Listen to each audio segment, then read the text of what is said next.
But there's this beautiful portion of Scripture, and I kind of want to share it with you, because we take a look at saying, well, we're not walking well, we don't know how to walk, and because that we're not able to walk, where Romans 5:6 says that we have this weaknesses.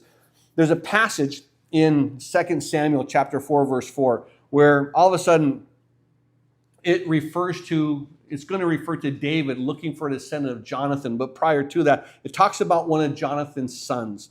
And it says this: Jonathan, Saul's son, had a son who was lame in his feet. He was 5 years old when the news came about Saul and Jonathan came from Jezreel, and a nurse took him up and fled, and it happened as she made haste to flee that he fell and became lame, and his name was Mephibosheth.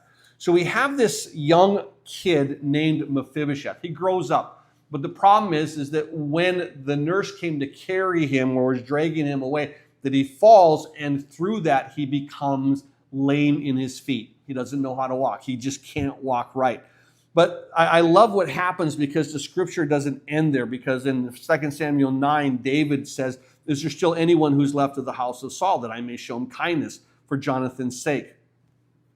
Eventually we see this. There in verse 3 it says, then the king said, is there still not someone in the house of Saul to whom I may show the kindness of God? And Ziba said to the king, there's still the son of Jonathan who's lame in his feet.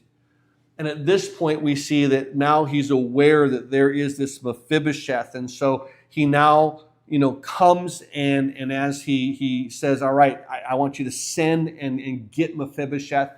Mephibosheth comes before a king and he says, man, I think I'm going to die. I think he's going to wipe me out. And he doesn't. He honors him.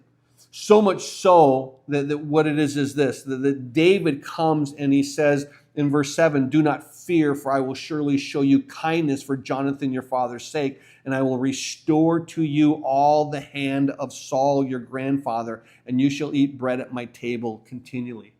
There's a blessing because of what? Because of who he knows, because he's related. And because he's related to Jonathan, guess what? He gets all the blessings. And eventually he's there in David's house, he's there in everything else. And what's interesting is verse 13 of 2 Samuel 9 gives this incredible commentary. It says this: so Mephibosheth dwelt in Jerusalem, he ate continually at the king's table, and he was lame in both his feet. Do you understand that he's still lame? And he has this privilege. He's still lame, but he has this blessing now.